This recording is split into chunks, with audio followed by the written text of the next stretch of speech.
हम लोग आज क्लास 7 के एक्सरसाइज 6.1 को करने वाले हैं। बेसिकली मैंने ट्राइंगल्स पे वीडियो इससे पहले भी बनाए हैं, डाले हैं, लेकिन उसको अलग अलग क्लास के लिए करना मुझे लगा कि सही रहेगा।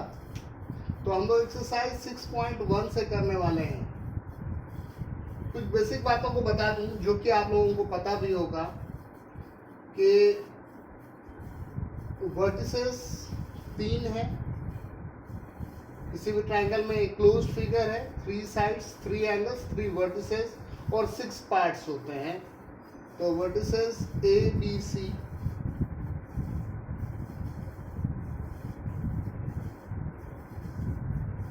साइड्स 3 हैं। कौन कौन से? ए बी, बी सी और ए सी। एंगल्स भी 3 हैं। एक एंगल ए बी सी, एक एंगल बी सी ए और एक एंगल ए सी बी। अगर पार्ट्स बोले जाए तो 6 पार्ट्स होते हैं ट्राइंगल के। कौन कौन? 3 साइड्स एंड 3 एंगल्स। अब अगर मान लीजिए BC की लेंथ 10 cm है, थोड़ी देर के लिए सपोज कर लीजिए, तो 10 का आधा कितना होता है? 5। यहां पर एक पॉइंट ले लिया D, और D जो है, D is the mid point of BC। और अगर हम A और D को मिला दें तो ये लाइन जो है वो मीडियन कहलाती है। क्या कहलाती है? मीडियन। तो यहां पर AD इज द मीडियन। तो मीडियन क्या होता है? अगर कोई आपसे पूछ दे कि भाई ये मीडियन क्या होता है, तो हम क्या बोलेंगे? Line joining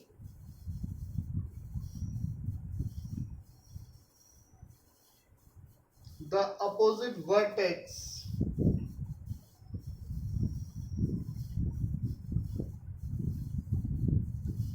to the midpoint of a side। और इसी तरीके से हम परपेंडिकुलर भी डाल सकते हैं किसी भी साइड से, किसी भी साइड पर अपोजिट वर्टेक्स से। जैसे ये हमने परपेंडिकुलर डाला AD, यहां से भी हम परपेंडिकुलर डाल सकते हैं BE, और यहां से भी अगर हम चाहें तो हम परपेंडिकुलर डाल सकते हैं CF। अब जब मैं इतनी बातें कर ही रहा हूं तो कुछ और कंसेप्ट बता देता हूं जो कि कभी ना कभी आपके काम आएगा। और जो बताने जा रहा हूं उसमें बहुत सारी डिटेल्ड प्रॉपर्टीज छिपे हुए हैं। तो मुझे लगता है कि आपको बहुत कंसंट्रेशन से इस चीज को सीखना चाहिए और समझना चाहिए। जैसे मैंने कहा मीडियन के बारे में, तो मैंने मीडियन के बारे में आपको क्या कंसेप्ट दिया कि किसी भी ट्राइंगल में किसी भी साइड के मिड पॉइंट को अपोजिट वर्टेक्स से मिला दो, मीडियन बनता है।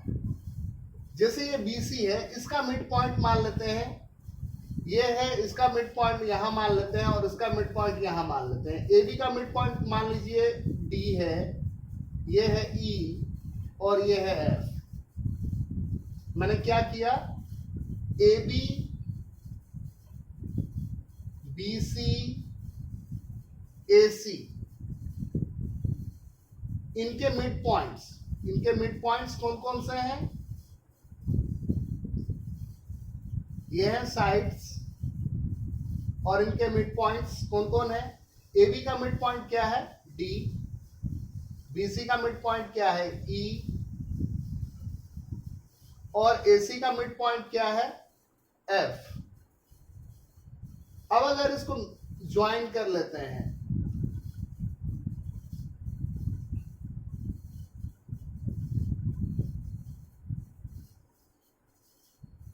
तो बेसिकली हम क्या देख रहे हैं कि ये मीडियंस एक पॉइंट पे इंटरसेक्ट कर रहे हैं और उस पॉइंट ऑफ इंटरसेक्शन को हम लोग जी बोलेंगे, जी यानी सेंट्रॉइड। और इस सेंट्रॉइड की एक बहुत बड़ी प्रॉपर्टी है, वो प्रॉपर्टी क्या है वो मैं आपको बता देता हूं। सेंट्रॉइड जो है, centroid of a median divides it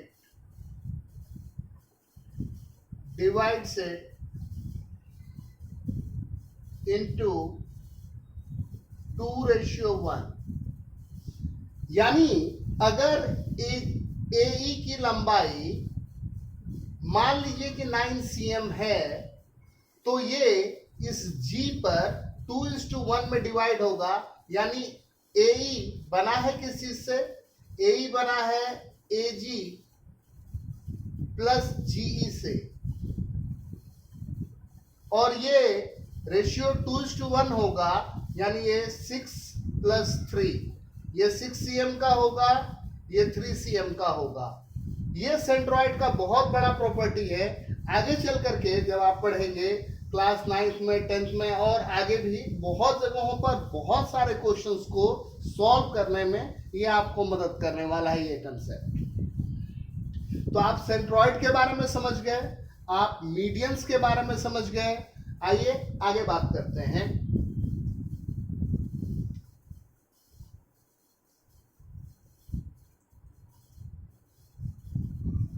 ये ट्रायंगल है। अब ये एंगल मान लीजिए कितना कितना, क्या गेस करते हैं आप? मान लेते हैं कि ये 60 डिग्री है, थोड़ी देर के लिए मान लेते हैं 60 डिग्री है। तो इसको इसका बाइसेक्टर खींच लेते हैं। ये भी मान लेते हैं ये 80 डिग्री का है, थोड़ी देर के लिए मान लेते हैं 80 डिग्री का है, तो इसका बाइसेक्टर खींच लेते हैं। और ये इस वाले को मैंने 60 मेजर किया था, माना था, इसको मैंने 80 माना था। इस टोटल को 60, 80, 140, यानी ये वाला 40 हो जाएगा। तो इसका ये बाइसेक्टर अगर ड्रॉ कर लें तो ये क्या होगा, ये एक पॉइंट पे मिलेगा। और वो जो पॉइंट ऑफ कॉन्ग्रुएंस होगा, एंगल बाइसेक्टर का पॉइंट ऑफ कॉन्ग्रुएंस, वो कहलाता है इन सेंटर। इन सेंटर, तो पहले इन सेंटर को डिफाइन कर देता हूं। It is the point of congruence of angle bisectors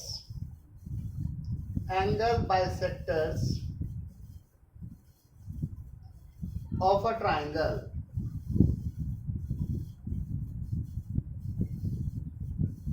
अगर इसी बात को हिंदी में कहें तो क्या मतलब है कि किसी भी ट्रायंगल के सारे एंगल बाइसेक्टर को खींचेंगे तो वो लाइन जहां मीट करती है उसे हम एंगल बाइसेक्टर कहते हैं।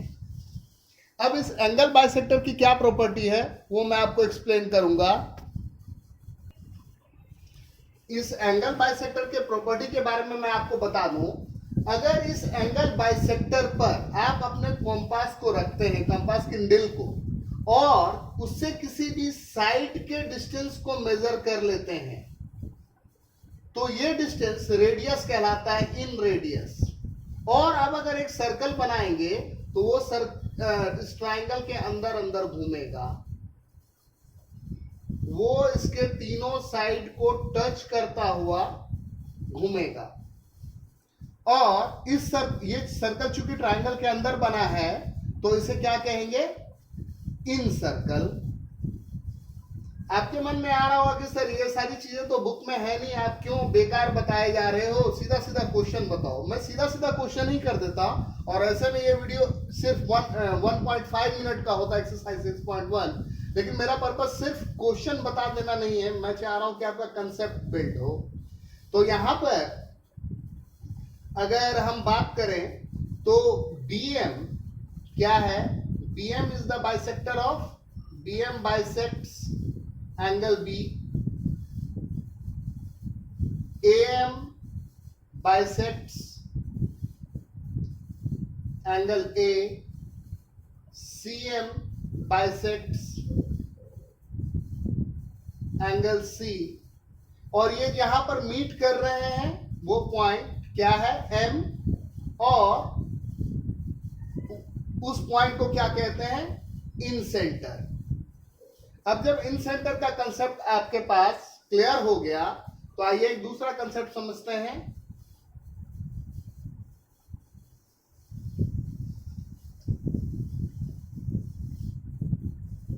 ये ट्रायंगल है, इसके साइड को बाइसेक्ट करते हैं। बाइसेक्ट करना जो है, साइड बाइसेक्ट करना, वो कोई बड़ा डील नहीं है, वो आप लोग क्लास 6 में ही सीख जाते हैं कि कैसे बाइसेक्ट करना है। कंपास लीजिए, आधे से ज्यादा लेकर के उसको ऊपर एक कट, नीचे एक कट, फिर यहां से, जैसे ये कंपास का नीडल है तो यहाँ एक कट लगा, यहाँ एक कट लगा, फिर यहां से ऐसे और ऐसे, और इस तरीके से ये बाइसेक्ट हो गया। फिर इस साइड को भी हम बाइसेक्ट कर लिए और इस साइड को भी हम बाइसेक्ट कर लिए। जो मीडियन खींच रहे थे ना उस वक्त जो कंसेप्ट यूज कर रहे थे, और ये जो पॉइंट हुआ इसको हम लोग कहते हैं सरकम सेंटर। इसको क्या कहते हैं? Circumcentre. तो सरकम सेंटर क्या है? सरकम सेंटर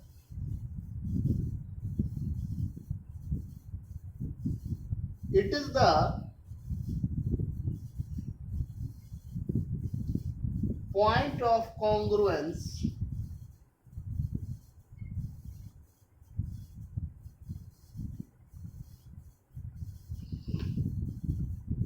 of side bisectors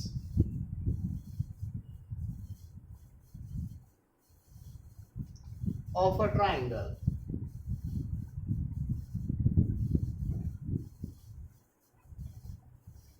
कहने का क्या मतलब है कि ये ABC एक ट्रायंगल है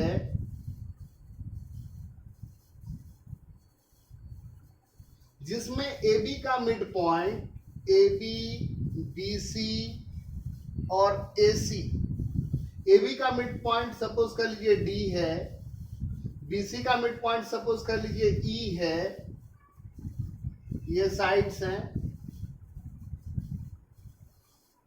ये मिड पॉइंट्स हैं,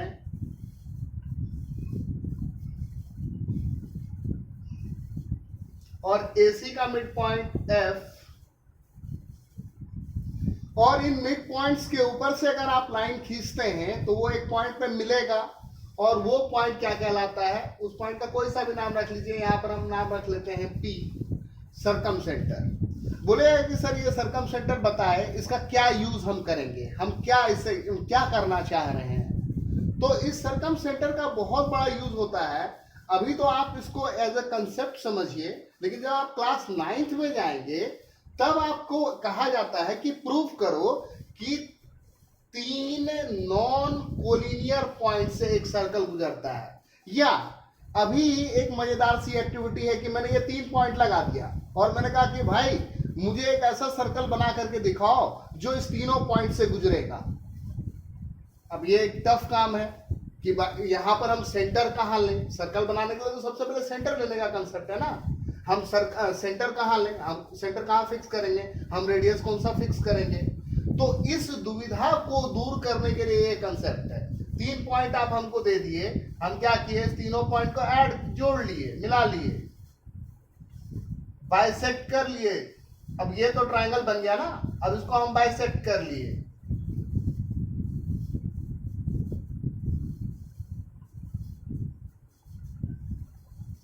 और बाइसेक्ट करके जो पॉइंट मिला उसको बोलेंगे सरकम सेंटर। और उस सरकम सेंटर से किसी भी वर्टेक्स का दूरी, किसी भी वर्टेक्स का डिस्टेंस, वो हो जाएगा सरकम रेडियस।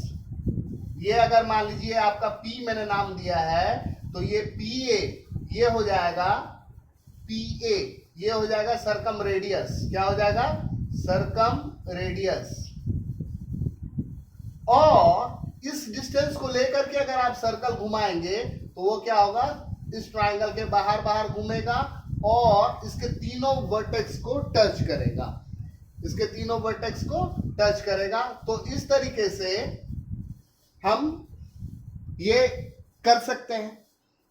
हम क्या कर सकते हैं कि तीन नॉन कोलिनियर पॉइंट्स के चारों ओर एक सर्कल बना सकते हैं। या एक और भी कंसेप्ट है, बहुत प्यारा सा कंसेप्ट, वो भी समझ लीजिए कि मान लीजिए आपको चूड़ी से एक सर्कल बना करके दे दिया, चूड़ी से एक सर्कल बना करके दे दिया, बोला भाई इसका सेंटर ढूंढते, इसका सेंटर बता दो मुझे। तो आप कैसे बताओगे?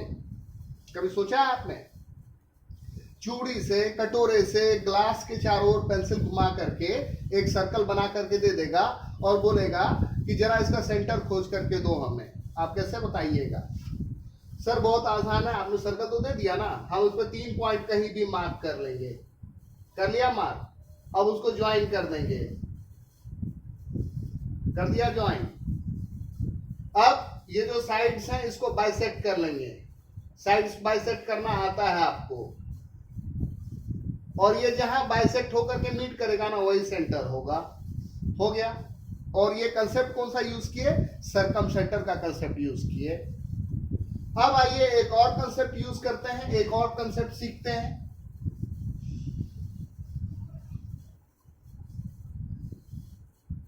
हम किसी भी ट्राइंगल में अपोजिट वर्टेक्स से परपेंडिकुलर डाल सकते हैं, ए बी सी, और अगर हमने ये परपेंडिकुलर खींचा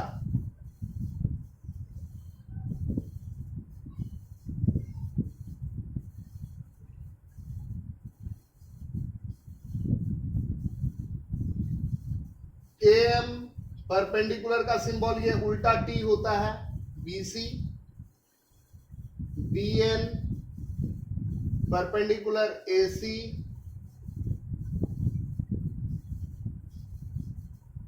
ओसी परपेंडिकुलर एबी। तो ये क्या देख रहे हैं? ये परपेंडिकुलर्स भी एक पॉइंट पे कट कर रहे हैं और उस पॉइंट को कहते हैं ऑर्थोसेंटर। ऑर्थोसेंटर। तो ऑर्थोसेंटर क्या होता है? पॉइंट ऑफ कॉन्ग्रुएंस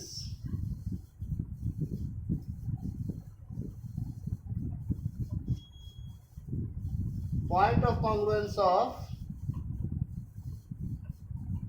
perpendicular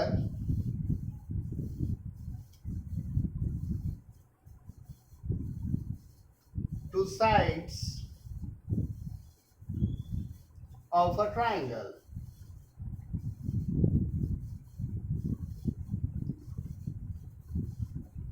तो आइए एक क्विक रिकैप करते हैं जो अभी तक हमने पढ़ा।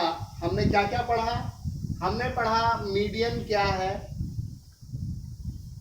मीडियन के पॉइंट ऑफ कॉन्ग्रुएंस को क्या कहते हैं, सेंट्रॉइड कहते हैं। उसके बाद हमने पढ़ा कि इन सेंटर कैसे निकालेंगे, इन सेंटर का कंसेप्ट पढ़ा।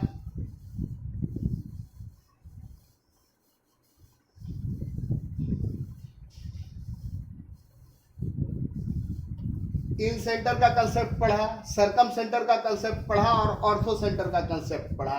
मुझे लग रहा है कि अभी तक आप वीडियो में बोर हो गए होंगे और अगर आपका इंटरेस्ट नहीं होगा तो अभी तक आप वीडियो से क्विट कर चुके होंगे। लेकिन जो अभी तक वीडियो पे बना हुआ है भाई उसको कुछ रिवार्ड करना तो बनता है। तो आइए अब सीधा सीधा क्वेश्चन पे मूव कर जाते हैं। पहला क्वेश्चन क्या है कि एक ट्रायंगल बना हुआ है इस तरीके से, उस ट्रायंगल में क्या नाम है, पी क्यू आर, यहां पर ऐसे करके परपेंडिकुलर डाल दिया है, इसका नाम है एम, और यहां पर ये ऐसे डाल दिया है, इसका नाम है डी। और ये भी बोला जा रहा है in triangle P Q R, in triangle P Q R D is the mid point, D is the midpoint of line segment Q R या साइड क्यू आर, तो पीएम क्या है? पीएम इज द, तो आपको मालूम है ये perpendicular डाला है तो वो क्या होगा? अल्टीट्यूड। दूसरा बोल रहा है पीडी क्या है? पीडी इज, तो साइड का मिड पॉइंट को ज्वाइन करने वाला लाइन है तो वो क्या होगा? Median. Is QM equals MR, क्या QM MR के बराबर होगा? नहीं भाई, वो तो अल्टीट्यूड डाला है ना, वो तो मीडियन अगर होता तो होता, तो उसका सीधा जवाब क्या होगा? नो। एक और भी बात बहुत इंटरेस्टिंग है, मैं बता दे रहा हूं आपको। किसी भी आइसोसेलेस ट्राइंगल के लिए, आइसोसेलेस ट्राइंगल के लिए जो उसका मीडियन होता है ना, जो लाइन उसका मीडियन है वही उसका परपेंडिकुलर भी होता है। एक और मजेदार बात बता दे रहा हूं, किसी भी इक्विलैटरल ट्राइंगल के लिए सर्कम सेंटर, इन सेंटर, ऑर्थो सेंटर और सेंट्रॉइड, ये चारों पॉइंट कोइंसाइड करती हैं, वो एक ही होती हैं। ये धीरे धीरे जब आपके दिमाग में बैठेगा, आप प्रैक्टिस करेंगे और थोड़ा सा ग्रेजुअली मैच्योर करेंगे तो आपके समझ में आएगा। आइसोसेलेस ट्राइंगल क्या होता है? आई गेस आपको पता है कि एक ऐसा ट्राइंगल जिसमें कोई भी दो साइड इक्वल हो। यहां पर मैं ये मान लेता हूं कि AB इक्वल है AC के, दो अपोजिट साइड्स हैं जो कि इक्वल हैं।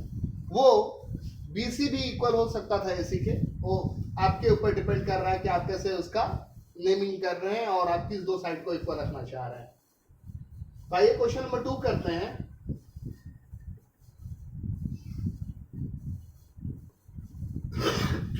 Sorry. Draw a rough sketch for the following. In triangle ABC, BE is median.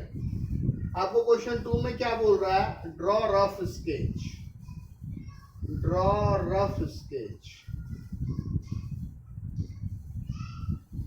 Distance का स्केच ड्रॉ करने के लिए बोल रहे हैं आप। In triangle ABC, BE is median. चलिए कर देते हैं। ट्राइंगल ABC बना लिया, ABC और BE मीडियन करना है, यानी AC का मिड पॉइंट कहीं पर ये E मान लिया और इसको ज्वाइन कर दीजिए। पार्ट बी में क्या बोल रहा है? पार्ट बी में बोल रहा है in triangle PQR, PQ and PR are altitudes. Triangle PQR है,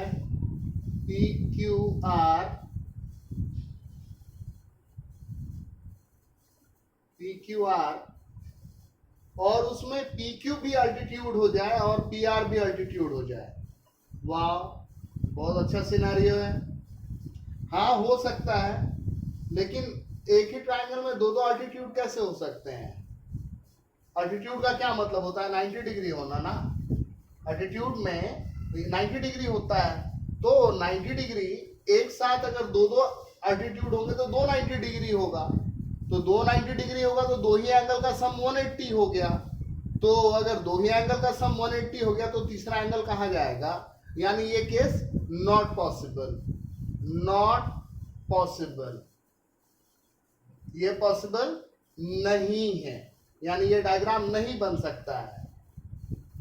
और अगर वो बनेगा तो वो ट्राइंगल नहीं बनेगा, वो तो खुला लाइन रह जाएगा। PQR में PQ and PR are altitude, PQ भी अल्टीट्यूड हो जाए और PR भी अल्टीट्यूड हो जाए, ये इसको क्लोज नहीं किया जा सकता है, तो ये फिगर नॉट पॉसिबल। PQ लीजिए, ये इसको हम P मान लेते हैं, यहाँ पर Q, ये अल्टीट्यूड हो गया, और फिर PR भी अल्टीट्यूड, तो ये क्या हो जाएगा? ये ऐसा लाइन अगर ऐसे बढ़ा दीजिए और इसका नाम आप R रख दीजिए, तभी ये अल्टीट्यूड हो पाएगा। लेकिन ये ट्रायंगल थोड़ी बना, ये तो ट्रायंगल बना ही नहीं। यानी ये नॉट पॉसिबल है। अब क्वेश्चन नंबर सी बोल रहा है, ये बहुत मजेदार क्वेश्चन कह रहा है आपसे। क्वेश्चन सी में क्या कह रहा है आपसे, in triangle XYZ YL is an altitude in the exterior of the triangle, in the exterior of the triangle। ये केस तो पॉसिबल है, किसी भी ऑब्ट्यूस एंगल ट्रायंगल में ये केस पॉसिबल है। YL जो है ऑल्टीट्यूड हो और वो उसके बाहर हो, तो यहां पर Y रख देते हैं, यहाँ X कर देते हैं, ये Z कर देते हैं, तो XYZ ट्रायंगल तो आपका बन गया। अब Y से अगर ऑल्टीट्यूड खींचेंगे तो अंदर तो 90 डिग्री जाएगा नहीं, ऑब्वियसली इसको हमें डॉटेड लाइन से बढ़ाना पड़ेगा, और उसके बाद तब ऐसे डॉटेड से यहाँ पर हम बाहर में एक ऑल्टीट्यूड दिखा सकते हैं, इसका नाम हम YL रख देंगे। Verify bye drawing the diagram if the median and altitude of N isosceles triangle can be same. Question 3 जो आपसे कह रहा है, क्वेश्चन 3 में कह रहा है कि वेरीफाई बाय ड्रॉइंग, क्या ड्रॉ करना है भाई, if the median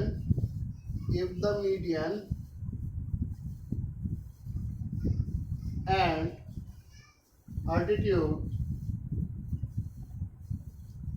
of an isosceles triangle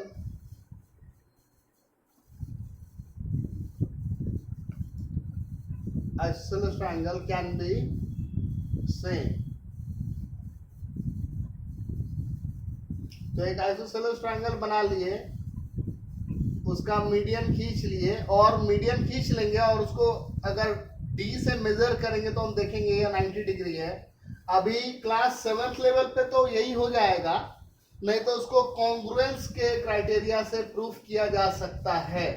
वैसे आप लोगों को कॉन्ग्रुएंस भी है पढ़ना, लेकिन चूंकि ये वीडियो बहुत ज्यादा लंबा हो जाएगा और आप बोर हो जाएंगे, इसलिए मैं इसे प्रूफ नहीं कर रहा हूं, मैं यहीं पे छोड़ रहा हूं, लेकिन मैं अपने आगे के वीडियो में इसे प्रूफ जरूर करूंगा। Thank you.